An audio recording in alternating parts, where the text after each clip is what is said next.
Magandang araw po sa inyong lahat, mga minamahal kong mga magulang at mga kapatid sa Panginoon sa Fox Creek Unida Christian Church.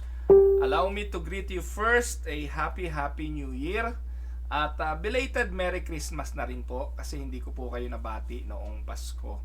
Ang biyaya, pagpapala nawa ng ating Diyos na buhay ang patuloy po ninyong maranasan, hindi lang ho ngayon, sa mga susunod na panahon pa at sa marami pang mga taon ng ating mga buhay.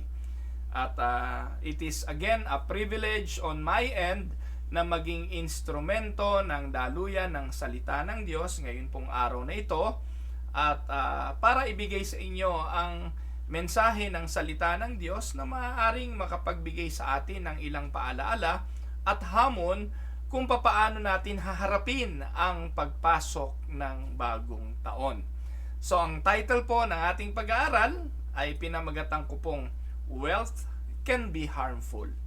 Ayan, siguro kung merong mensahe kayo gustong mapakinggan ay yung mga bagay na may kinalaman sa pag-unlad sa financial, pag-unlad sa pananalapi, yung mga pronouncement ng maraming mga Pentecostals at mga charismatic pastors na nagpo-pronounce ng mga blessing sa mga miyembro, nananalangin ng pagyaman ng mga miyembro at pag-asenso. Mukhang kakaiba naman yata, Bishop, ang mensaheng dadalhin mo sa amin. Well, sa araw pong ito ay subukan nating pag-aralan at tingnan yung pagiging kadelikaduhan o yung pagiging harmful ng riches, ng wealth. Kasi po, alam niyo po ba mga kapatid na isa sa common wish ng maraming mga tao kung tayo po ay hihiling at makakapulot ng isang bote na may lamang genie sa loob, ewan ko po kung ano ang inyong hihilingin kapag napalaya nyo ang genie na ito. Yung iba po hihiling na sana ay yumaman, sana ay magkaroon ng limpak-limpak na salapi. Common po iyon, at yun po mga kapatid ay hiling ng maraming mga tao. Pero hindi nila naiisip, hindi natin naiisip na minsan may hatid na suliranin ang mga kayamanan dito sa mundo. At hindi po ako ang may sabi noon. Kukonsider po natin at ating kukonsultahin ang Biblia kung anong sinasabi ng Bible tungkol sa mga bagay na ito. So punta po tayo sa Bible at atin pong tingnan ng ilang mga verses from Deuteronomy chapter 8, 10 hanggang 18. Tayo po'y magbasa. When you have eaten and are satisfied, praise the Lord your God for the good land He has given you. Be careful that you do not forget the Lord your God, failing to observe His commands, His laws, and His decrees that I am giving you this day. Otherwise, when you eat and are satisfied, when you build fine houses and settle down, and when your herds and flocks grow large, and your silver and gold increase, and all you have is multiplied, then your heart will become proud, and you will forget the Lord your God, who brought you out of Egypt, out of the land of slavery. Tuloy po natin. He led you through the vast and dreadful wilderness, the thirsty and waterless land, with its venomous snakes and scorpions. He brought you water out of hard rock. He gave you manna to eat in the wilderness, something your ancestors had never known, to humble and test you, so that in the end it might go well with you. You may say to yourself, my power and the strength of my hands have produced this wealth for me. But remember the Lord your God, for it is He who gives you the ability to produce wealth and so confirms His covenant which He swore to your ancestors as it is today. Pagpalain nawa ng Panginoon ang pagkabasang ito ng kanyang banal na salita na amin pong pagbubulay-bulayan. Sa oras na ito mga kapatid, sinearch ko ang Google kung ano yung common New Year's wish ng mga tao. At ano po ba yung common wish? Kung kayo po ang tatanungin ko ngayon, ano ang hinihiling ninyo sa pagpasok ng taon? Alam niyo po ba yung common na nakita ko po sa Google? Ang hiling ng mga tao ay to be healthy and wealthy. Those are the common things that people want.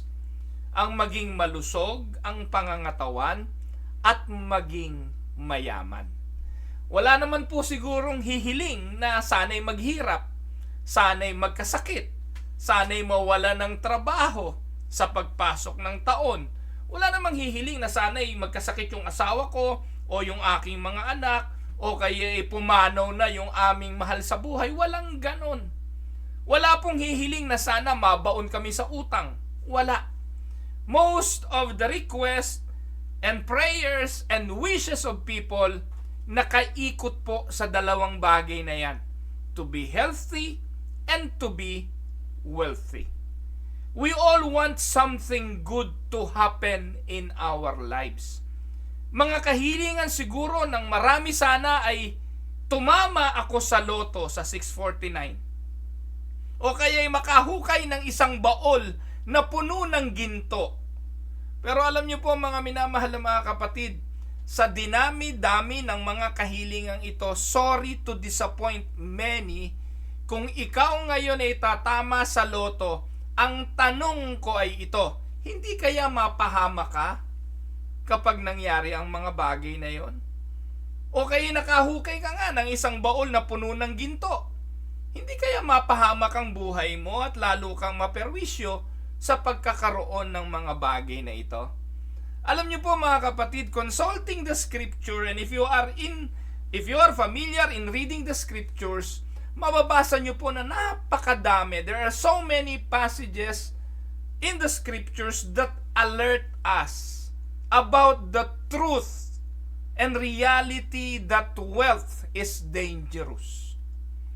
Alam niyo po ba na ang pagkakaroon ng kayamanan ay parang pagkakaroon ng isang delikadong armas sa loob ng inyong tahanan? Ang pagkakaroon ng kayamanan ay katulad ng pagkakaroon ng isang bomba sa loob ng inyong bahay na anytime ay pwedeng sumabog at ikapahamak ninyo. Kung hindi nyo to pinaniniwalaan, let us go and dig in to some of the scripture in the Bible. Riches can cause all kinds of negative side effects. Bagamat, syempre, sino bang ayaw ng yaman? Kung yayaman kayo, tatama nga kayo sa loto kahit hindi kayo tumataya, balatuhan nyo ako, tatanggapin ko po iyan. Sino ba naman ang ayaw niyan? Pero, ang tanong, handa ka ba kapag dumating sa iyo ang kayamanan? Let us dig in and go to the scripture, and I would like to give you 6 verses. 6 lang muna. At sa 6 na verses na ito, mamaya iisa-isahin ko po sa inyo yung masamang side effect ng riches sa buhay ng tao. Here are 6 verses. 6 warnings of the dangers of wealth. 1, ang sabi, those who trust in riches will fall. Ang may sabi nito ay ang Proverbs 11:28, he who trusts in his riches will fall, but the righteous will flourish like the green leaf. Sabi ng pinakamatalinong taong nabuhay, si Haring Solomon, yung nagtitiwala sa kayamanan ay babagsak. Yan ang sabi ng Proverbs 11:28. It is also hard for those who trust in riches to enter God's kingdom. Si Jesus naman ang may sabi nito. Sa Mark 10:23, Jesus looked around and said to his disciples, how hard it is for the rich to enter the kingdom of God. Hindi po sinasabi rito na ang mayaman ay hindi papasok sa kaharian ng langit. Maling notion na kapag mayaman, impyerno na agad. Pero sinasabi po rito ng Panginoon, mahirap. Ibig sabihin, hindi madali. Bakit? Kasi meron laging tendency na ang tao'y higit na mahalin ang kayamanan kesa sa Panginoon. Kaya biblical po yan. Pangatlo, I will not dwell more on explaining this verses kasi mamaya iisa-isahin naman natin. Ano po? So binibigyan ko lang ng mabilis na pag-enumerate ang mga verses na ito. The third, the impossibility of serving God and money at the same time.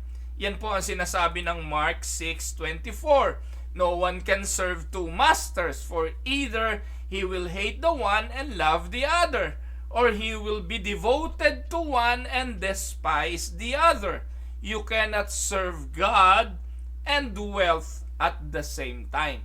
Kaya pinupuri natin, pinasasalamatan natin ang Diyos sa pamamagitan ng mga kapatid natin na in spite of their becoming so rich or being so rich, ay nakapaglilingkod pa rin sila sa Diyos.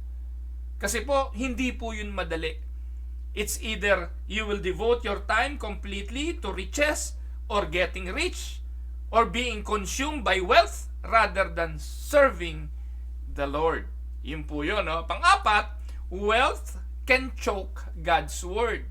Sa Matthew 13:22, and the one on whom seed was sown among the thorns, this is the man who hears the word, and the worry of the world. Ano pa yung worry of the world? At saka yung deceitfulness of wealth, binabanggit dyan, can choke the word. And it becomes unfruitful. So malinaw na sinasabi ng Matthew 13:22 na yung kayamanan sumasakal sa saan? Sa Word of God. Para ito ay makapagbunga.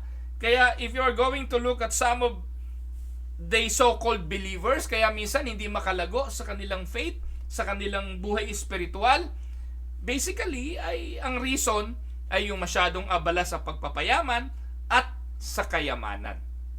Panlima, wealth can lead to pride that causes us to forget the Lord. Ito po yung sinasabi ng binasa kong talata kanina. When you have eaten and are satisfied, you shall bless the Lord your God for the good land which He has given you. Beware that you not forget the Lord your God by not keeping His commandments and His ordinances and His statutes, which I am commanding you today. Otherwise, when you have eaten and are satisfied and have built good houses and live in them, and when your herds and your flocks multiply, and your silver and gold multiply, and all that you have multiplies, then your heart will become proud, and you will forget the Lord your God who brought you out of the land of Egypt, out of the house of slavery. Sa madaling sabi, pag yumaman ka, makakalimutan mo ang Diyos, kaya hindi ka binibigyan ng trabahong magiging milyonaryo ka, hindi ka binibigyan ng pagtama sa loto, hindi ka pinayayaman kasi makakalimutan mo ang Diyos. Yan ang sinasabi po ng Deuteronomy chapter 8. At pang-anim, wealth is a temptation and a snare to our hearts. Ang kayamanan ay tukso at pwede tayong masilo mula sa ating puso. Yan po ang sinasabi ng unang Timoteo 6:8-9. If we have food and covering, with this we shall be content. But those who want to get rich fall, saan daw? Into temptation and a snare and many foolish and harmful desires which plunge men into ruin and destruction. So ayan po mga kapatid ang 6 verses warning of the dangers of wealth. Ngayon, puntahan na natin ngayon ang ating topic, wealth can be harmful. In what way? Saang paraan na nagiging delikado at harmful ang kayamanan? Sa pagpasok natin sa taong ito, tayo ba'y katulad noong ibang mga tao na ang pangunahing wish, ang pangunahing prayers ay pagyaman? Tingnan natin at suriin natin. Hindi ko po kayo dinidiscourage na yumaman. Hindi ko po dinidiscourage ang bawat sa inyo na magkaroon ng mga bagay na material. Ang ating aral ngayong umaga o ngayong araw ay pagpapaalala na kung darating ang kayamanan, huwag tayong dalahin sa masamang epekto nito. Ano-ano ang masamang epekto ng kayamanan? First, ang sabi, wealth can lead to pride and arrogance. And this was God and what God warned the Israelites all about. Mababasa po natin ito doon sa verse na ating binasa kanina. Deuteronomy 8:10 to 18. But let us just focus on verse 8:10 to 14. Ang sabi niyan, when you have eaten and are satisfied, praise the Lord your God for the good land He has given you. Be careful that you do not forget the Lord your God, failing to observe His commands, His law, and His decrees that I am giving you this day. Otherwise, when you eat and are satisfied, when you build fine houses and settle down, and when your herds and flocks grow large, and your silver and gold increase, and all you have is multiplied, then your heart will become proud, and you will forget the Lord your God, who brought you out of Egypt, out of the land of slavery. Ito po'y paalala ng Diyos na ibinigay niya kay Moses bago sila pumasok sa lupang pangako. Paalala ito sa pagsisimula nila ng isang bagong buhay sa lugar na pagdadalan sa kanila ng Diyos, ang bilin at paalala sa kanila, pag umasenso kayo sa lugar na yan at dumating kayo sa Canada, umayos ang buhay nyo, pinagpala kayo, huwag naman ninyong hayaan na malimutan nyo ang Diyos. Baka pag may bahay na kayo, maganda na trabaho nyo, may mga sasakyan na kayo, sumusweldo kayo bi-weekly, at marami na kayong impok sa bangko, malimutan nyo ang Diyos na nagdala sa inyo sa Canada. Parang ganun, ano? Naalala ko tuloy ang minsang narinig natin doon sa mga nasa Pilipinas tungkol doon sa mga nakakapag-abroad. Ano sinasabi nila? Ano ba naman ikayan? Nakasakay lang ng eroplano, hindi na makapansin. Nagbago na ang buhay, nakarating lang sa Canada. No, hindi naman lahat ganun, ano? Pero ganun po yung ating naririnig eh. Yun po yung bintang sa atin. Tayo na ng ibang bayan, ang sabi nila, hindi na raw tayo namamansin, hindi na raw tayo, masyado na raw tayong tumaas. Hindi naman po lahat ganun, pero meron nga pong ganun, hindi po ba? Yung sinasabi na nakasakay lang ng kalabaw, tila mas malaki pa siya sa kalabaw sa kanyang pakiramdam. May mga tao na dahil sa tagumpay ay nakalimot. Nakalimot sa kanyang pinanggalingan, nakalimot sa kanyang simulain, nakalimot din sa kanyang Diyos.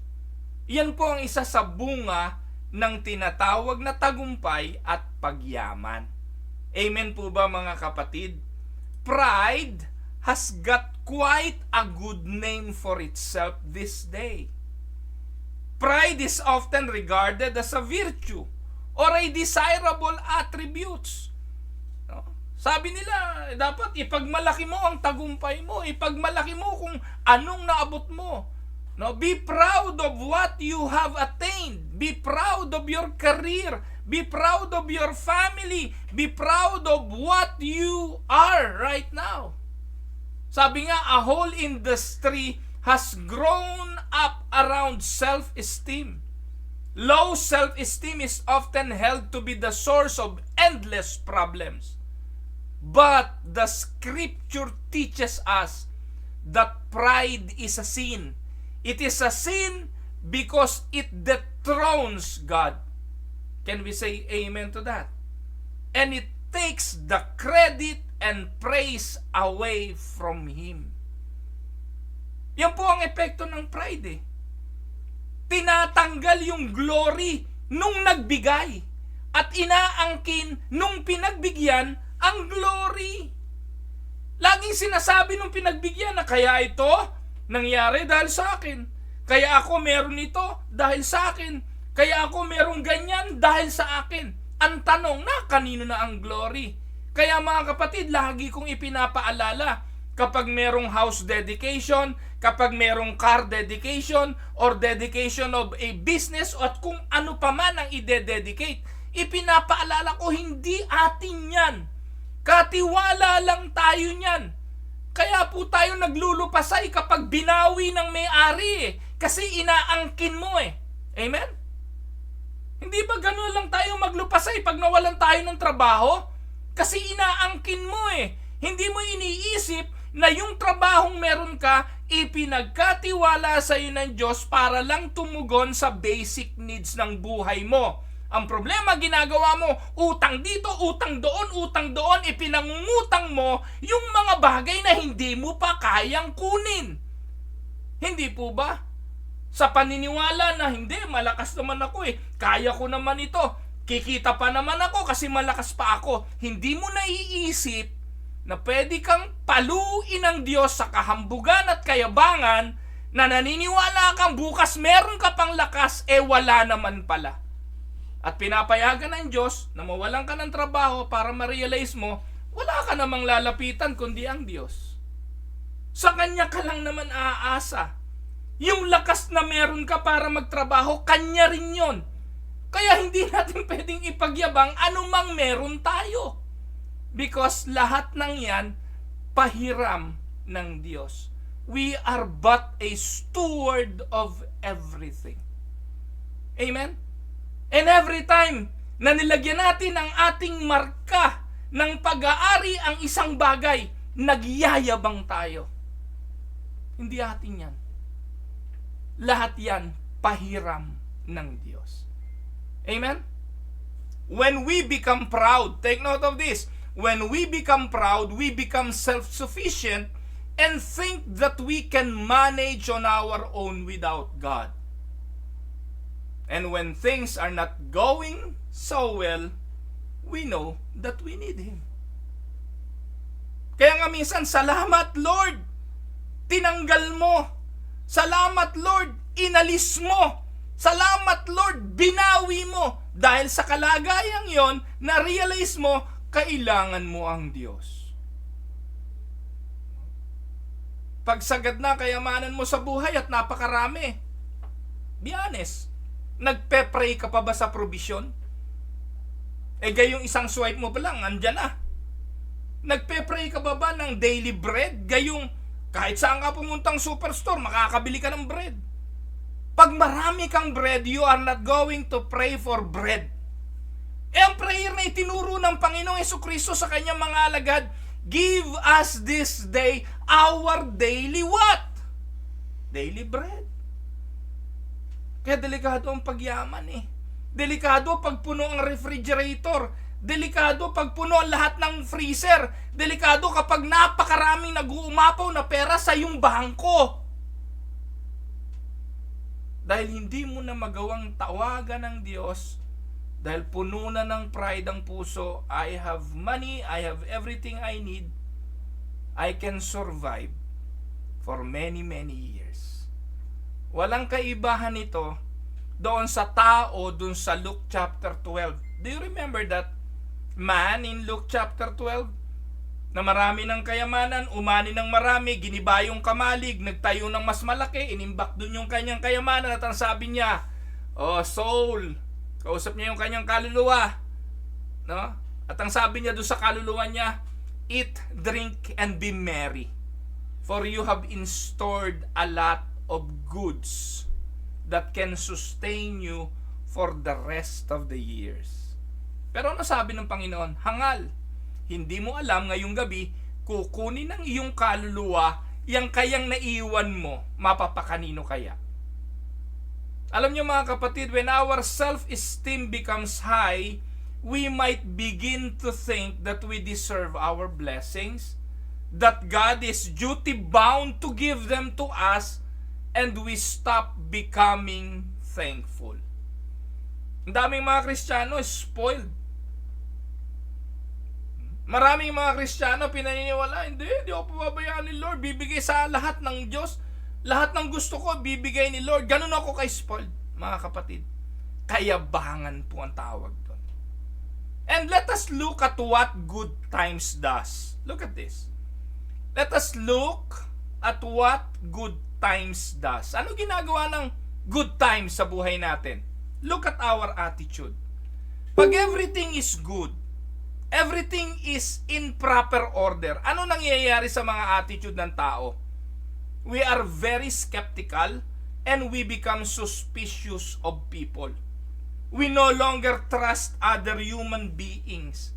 Ang pakiramdam natin, pagsasamantalahan tayo. Kaya lang dumidikit sa iyo dahil sa kayamanan mo. Kaya ka lang kinukumusta, mangungutang. Binabago ng pera ang attitude ng ating mga puso. We become skeptical. We become suspicious. Hindi po ba, mga kapatid? Pangalawa, look at our relationships. Sa dami mo ng kayamanan, sa dami mo ng pera, sino tunay mong kaibigan? We are desperately lonely. We cover up that despair by what? By keeping yourself busy. Tingnan nyo kung sino maraming pera, walang kaibigan. Bakit? Hindi na makadevelop ng kaibigan eh. Dahil wala nang oras makipagkaibigan dahil sa kahabol sa pera. Ikaw ba naman ang double job? 8 hours dito sa isa, 8 hours dito sa isa. Paano ka pa magkakaroon ng kaibigan dyan? Ang nangyayari nga dahil 8 hours ka every day, pati asawa mo, pati mga anak mo, hindi ka na makadevelop ng good relationship with them. Look at your relationships. Are you living for money or for a good relationship with people? Kapag ikaw ay desperately lonely, isa lang ibig sabihin yan. You are now working for money and you are not letting your money to work for you. We are emotionally hollow because of all the breakups in relationships.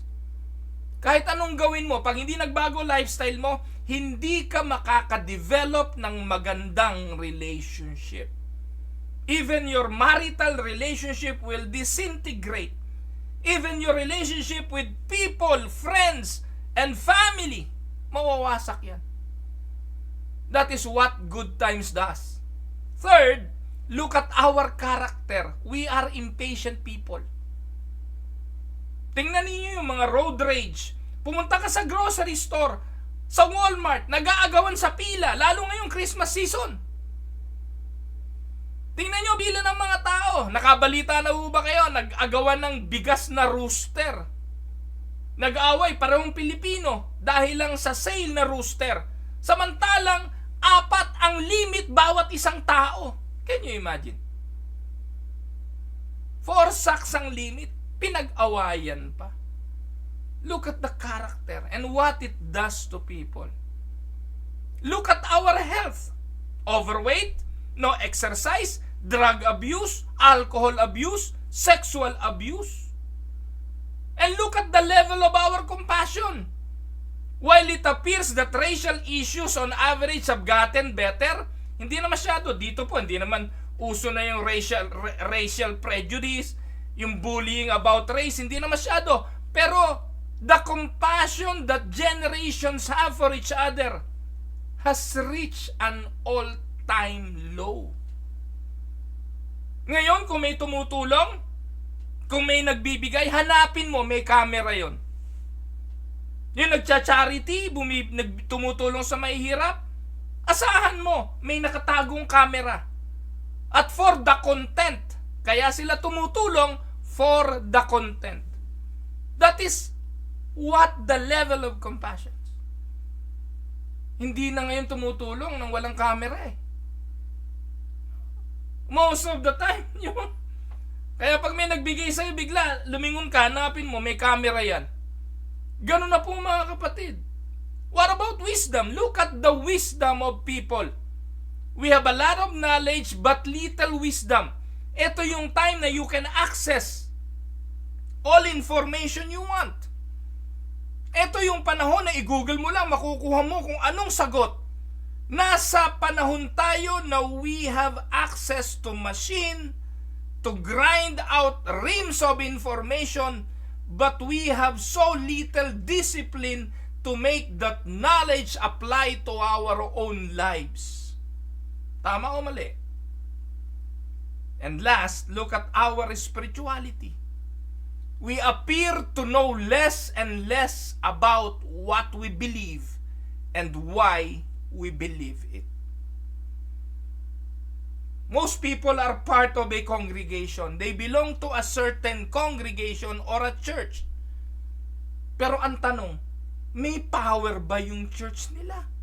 May power ba yung belief system nila? Alam ba nila yung kanilang pinaniniwalaan? Alam ba nila yung doktrina? Kilala ba talaga nila si Jesus Christ? Or they just attend church for a sense of community?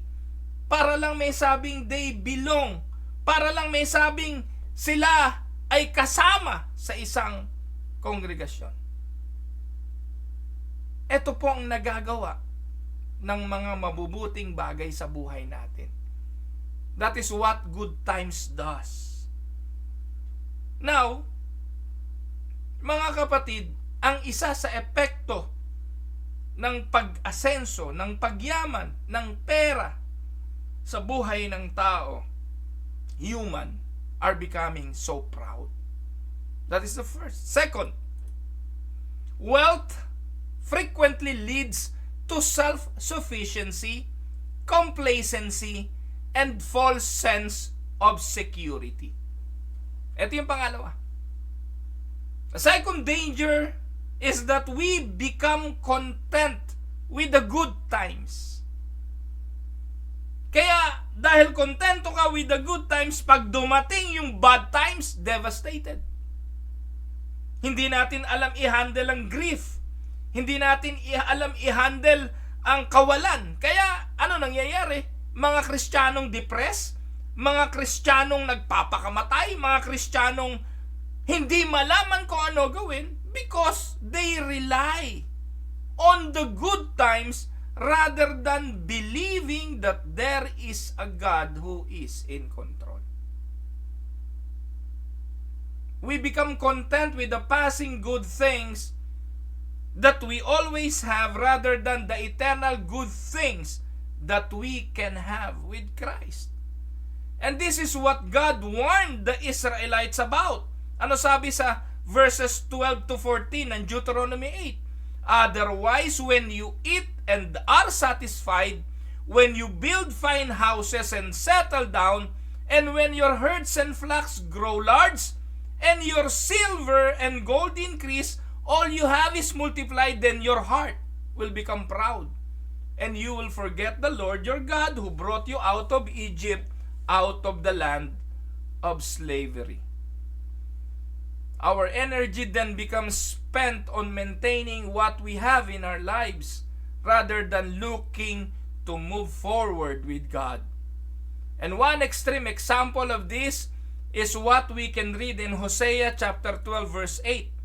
Ang sabi diyan, Ephraim boasts, I am very rich, I have become wealthy, with all my wealth they will not find in me any iniquity or sin. Tingnan nyo kung gaano kayabangan niya ni Ephraim. At makikita natin sa Hosea 13 verse 6, ang sabi, when I fed them, they were satisfied. When they were satisfied, they became proud. Then, they forget me. That is the words of Hosea. A chapter later are also very poignant. Isang chapter lang ang nakalipas, makikita na natin ang epekto ng chapter 12. Yung kayabangan sa chapter 12, lumitaw na po sa chapter 13. At ito rin ang problema sa binabanggit ko kanina nung mayamang lalaki sa Luke chapter 12 verses 13 to 21. Kayo na po ang magbasa ng bagay na yon. Pangatlo, thirdly, wealth can also dull our senses to the deep needs around us, draining us of compassion and mercy. Ito po ang pangatlong epekto ng kayamanan. Ang kayamanan can dull our senses and draining us of compassion and mercy. Nasa na yung habag ng tao? Nasa na yung compassion ng tao sa mga nangangailangan? Sa mga taong humihingi ng pagdamay. Jesus tells the parable of the rich man and Lazarus. Sa Luke 16:19 to 21, ganito ang sinasabi. There was a rich man who was dressed in purple and fine linen and lived in luxury every day. At his gate was laid a beggar named Lazarus, covered with sores and longing to eat what fell from the rich man's table. Even the dogs came and licked his sores. Pinapakita po ng larawang ito na ganito ang sitwasyon ng maraming tao katulad ni Lazarus. At marami rin naman ang katulad ng mayamang ito. Pero sa kanyang pintuan, maraming taong naghihikahos. Even though the poor man, Lazarus, lives in great distress, at the rich man's gate, the rich man is impervious to his plight. So, consumed is he with his own lifestyle and consumption. Ironically, even in Hades, maging doon sa pagdurusa, the rich man is obsessed with his own needs and still views Lazarus as nothing. No? Ano sabi niya kay Abraham? Utusan mo si Lazaro. Can you imagine? Hanggang nandun na sa pagdurusa, ubod pa rin ang kayabangan, nag-uutos pa rin. Yung pa rin sariling gusto ang masusunod. Utusan mo si Lazaro, ilubog ang kanyang daliri sa tubig at ipatak sa aking dila. Can you imagine the arrogance? Ganyan po ang epekto ng yaman eh. Nasa impyerno na, pakaramdam niya may kapangyarihan pa rin siya. Nasa impyerno na, manhid pa rin sa pangangailangan ng iba. At ang inuuna, yung pangangailangan niya. Kapatid, pag dito sa lupa, ganun ka kahambog. At dito sa lupa, ganun ka kawala ng compassion sa nangangailangan. Hanggang impyerno, ganun pa rin yan. Amen? Kaya dito pa lang sa lupa, kita mo na kung sino ang binago ng Diyos. Dito pa lang sa mundo, kita mo na kung sino ang hindi pupunta na impyerno at dun sa langit magsasaya at magpupuri sa Diyos. May mga ugaling panlangit na dito pa lang. At may mga ugaling pang-impyerno na dito pa lang. Amen? Pangapat, the fourth, the capturing of our hearts and dividing our loyalties. That is the danger of wealth. The capturing of our hearts. Alam niyo po ba na ang kayamanan ay umaalipin? Sabi nga, lagi nating naririnig, ang kayamanan ay masarap na alipin, subalit napakadelikadong Panginoon. Iyan po ang realidad. Kung sino mayaman at sino may hawak ng yaman, siya ang Panginoon. Sabi nga he who holds the gold rules. Yun daw ang golden rule eh. He who has the gold rules. Minsan, maging sa simbahan kung sino mas malaking magbigay, siya ang hari. Kung sino yung malaking mag-donate, siya nasusunod. Huwag ganon. No? Pero ang realidad, ganon Kung sino yung may kapangyarihan, sino ang maraming pera, hinahawakan ng kapangyarihan ng pera ang kanyang puso. Yun ang realidad. Ito ang sinasabi ng Bible sa Psalm 62 verse 10. Alam niyo po ba yan? Ano sabi diyan? Do not trust in extortion or put vain hope in stolen goods. Ito yung verse 10b. Though your riches increase, do not set your heart on them. Kapag yumaman ka, huwag mo ilagay puso mo doon. Huwag mong ipahawak sa kayamanan ng puso mo. Sabi ng Deuteronomy chapter 8:12-17, otherwise when you eat and are satisfied, sa verse 17, you may say to yourself, my power and the strength of my hands have produced this wealth for me. Paulit-ulit na po natin binabasa yung Deuteronomy 8:12. Pero yung verse 17, ang sabi diyan, pag ikaw ay yumaman na sa lupang padadala ko sa iyo, pag ikay nakapagtayo na ng kayamanan mo ron, may silver ka na, may gold ka na, kapag ikay nasa Canada na, pwede mong sabihin sa sarili mo, my power and my strength, my hands have produces this wealth for me. Kapatid, pag gano'n ang iyong attitude, isa lang ibig sabihin, tama yung sinasabi na pang-apat na na-capture ng wealth ang iyong puso and it divides your loyalty. Your loyalty is no longer with God. your loyalty is no longer with Jesus. Ano sabi ng Proverbs? Chapter 30 verse 8 and 9. Look at this. Keep falsehood and lies far from me. Give me neither poverty nor riches, but give me only my daily bread. Napakatalino ni Solomon.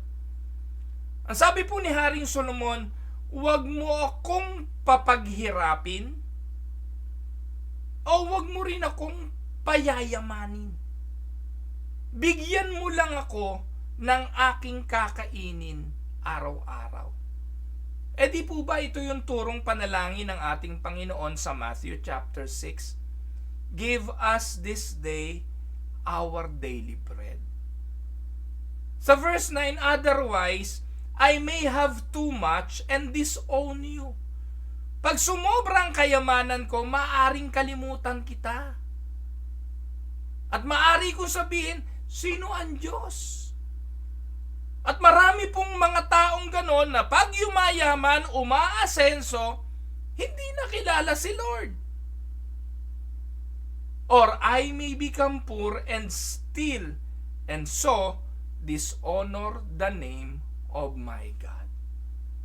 Kaya mga kapatid, ngayong palang oras na ito, kung meron po akong hihilingin sa Panginoon, at kung meron po akong idadalangin para sa inyo, aking mga kapatid sa Fox Creek, ang prayer ko para sa inyo, bigyan kayo ng Panginoon ng sapat.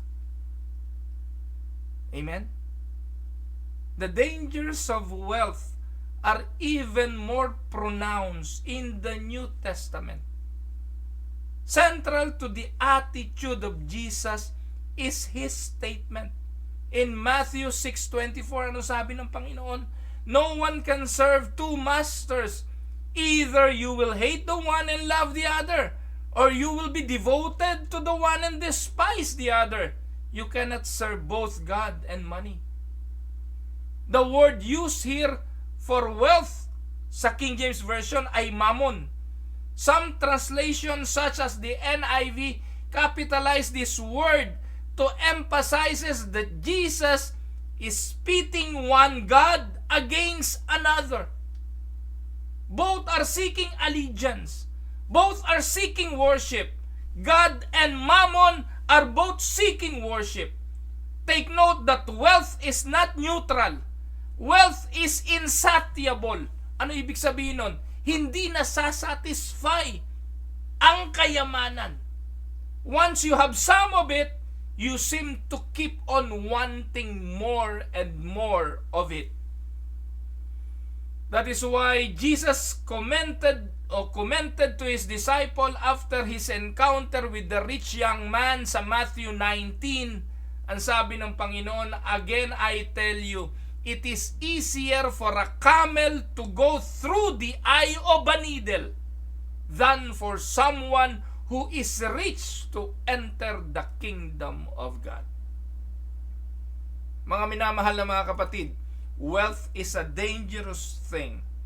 It is like a stick of dynamite, having the potential to do so much good, but also to cause a lot of damage.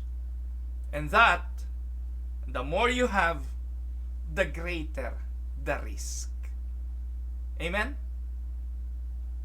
Panglima, gaining provision and wealth may fuel dissatisfaction with what we have, and with it, the desire for more. Di po ba napapansin mga kapatid, yung dating meron ka namang kotse na umaandar, okay naman, naihatid ka kung saan mo gustong pumunta. Kung nasisira pa minsan-minsan, na ipapagawa pa rin naman.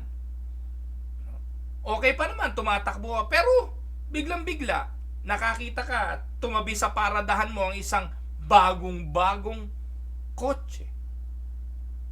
Bagong biling Toyota RAV4, o kaya kung ano man, Lamborghini, o kaya ay isang bagong-bagong Mercedes-Benz. Anong mangyayari? Envy and covetousness can easily develop as we compare our lot with that of others who have more than we do. Minsan darating ka sa panahon, bakit ako wala nun? Anak naman ako ng Diyos. Christian ako, bakit ako wala nun? Bakit siya meron? At dahil doon sa kakukumpara natin ang kakukumpara, lalo tayong naghihinagpis. Kanina nga ho, nagpost ako sa Facebook. Ewan ko kung nabasa nyo yung aking profile ngayon. Ang sabi ko, iwasan ninyo ang magkumpara ng magkumpara sa iba at mainggit sa pinagdadaanan ng iba. Dahil sa kaiinggit mo, nalilimutan mo na may mga taong nananalangin na sana sila ay nasa posisyon mo. Tama po ba mga kapatid? The problem is we easily find ourselves perpetually desiring more. We have trained our appetites to always desire more. Sa pagkain lang gaano karaming itinapon pagkatapos ng bagong taon ng mga napanis na hindi naman nakain pero inihanda. Pinipilit niyong magkaroon ng 12 bilog-bilog para lang makasunod sa tradisyon, para lang masabing meron tayong ganon. Pero magkamisan mga kapatid, nalilimutan natin kung ano yung priority at kung ano yung importante. We always trained our appetites to always desire more. Working out what is enough is exceptionally challenging within this environment, especially here in Canada. Marahil ito yung dahilan kung bakit sinasabi ni James chapter 4 verse 2 and 3, you desire but do not have, so you kill. You covet, but you cannot get what you want, so you quarrel and fight. You do not have because you do not ask God. When you ask, you do not receive because you ask with wrong motives, that you may spend what you get on what? On your own pleasures. Amen? Now let us go sa last. Panghuli. We can become anxious and full of worry about the future provisions of our needs. Yan po ang isa sa resulta ng kayamanan. Dahil marami kang kayamanan, nag-aalala ka, puno ka ng worry kung anong mangyayari sa future. One would think that this kind of concern would only fill the hearts and minds of those who genuinely don't have enough. However, most people who have plenty also develop this insidious stress. Having more than the basic necessities seems to make us more anxious because now we have more stuff to worry about losing. Ang akala natin, ang mga nag-aalala lang ay yung mga taong wala. Pero sasabihin ko po sa inyo, yung mas marami ang pag-alala kasi mas marami ang mawawala sa kanila. The fear of not having enough is what drives some people to work unnecessary long hours under the pretext that to provide for their children means buying the latest gadgets, the latest fashionable clothing, when what they really need most is some parental time and attention. Tama? Others are consumed by the fear that they won't have enough money to sustain them through their twilight years. So anong ginagawa nila? Ngayon pa lang nagkukumahog sa kaiipon. Kaiipon ng kayamanan dahil sa takot na pagdating ng araw sila ay maghihirap. Ano pong sinasabi ng banal na kasulatan? Matthew 6:31-33. Sabi po diyan, do not worry saying, what shall we eat? Or what shall we drink? Or what shall we wear? For the pagans, non-believers yan, they run after all these things. And your heavenly Father knows what you need, that you need them. Verse 33, but seek first His kingdom, His righteousness, and all these things will be given to you as well. This is a very provocative statement of the Lord Jesus Christ. It is not easy to trust God, particularly if your economic future is uncertain. Pero ito ang hamon sa atin. Jesus urged His followers not to worry about tomorrow. 2025 is a year of uncertainty. Wala pa hong nakarating doon at nakabalik. 12 buwan na naman ang ating bubunuin. Anong kinabukasan ng ating pamilya, ng simbahan, ng ating mga trabaho, ng ating mga anak, ng ating relasyong mag-asawa? Sino ang papanaw? Sino ang lilisan? Sino ang darating? Ano ang mangyayari? Walang nakaalam. Pero dahilan ba yon para tayo mag-alala? Dahilan ba yon para tayo ma-anxious at mapuno ng worry about the future provisions of our needs? Panghawakan po natin ang sinasabi ng Matthew 6:33. Let us seek the kingdom. Seek His righteousness. At maniwala man tayo o hindi, lahat ng kailangan natin para tayo mabuhay sa mundong ito will be given to us as well. Delikado ang kayamanan, mga kapatid, kagaya po ng ating inisa-isa. Delikado ang dulot ng paghahangad ng kayamanan. Ang ating tunay na yaman ay ang ating Panginoong Hesukristo. Ito ang pangako ng Jeremiah 29:11. Ang fulfillment nito hindi lang sa bansang Israel kundi sa atin bilang mga mananampalataya.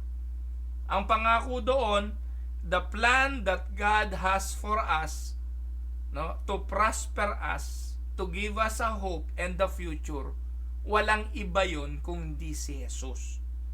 Kung nakilala mo si Jesus dahil inilapit ka ng Ama sa Kanya, isa lang ibig sabihin, ikaw ay higit na mapalad, ikaw ay higit na mayaman kesa kung kanino paman. Sapagkat ang yaman na meron ng isang mananampalataya ay hindi sa sanlibutan ito, kundi sa buhay na walang hanggan. Sabi ng Bible, what shall profit a man if he gain the whole world but loses his soul? Ano mapapakinabangan ng tao makamit man niya ang sanlibutan ito kung ikapapahamak naman ang kanyang kaluluwa? Tandaan po ninyo, ang yaman natin ay nasa Panginoong Hesus at siya ang kayamanan na hindi mababawi sa atin. And we should desire the riches that comes from Him.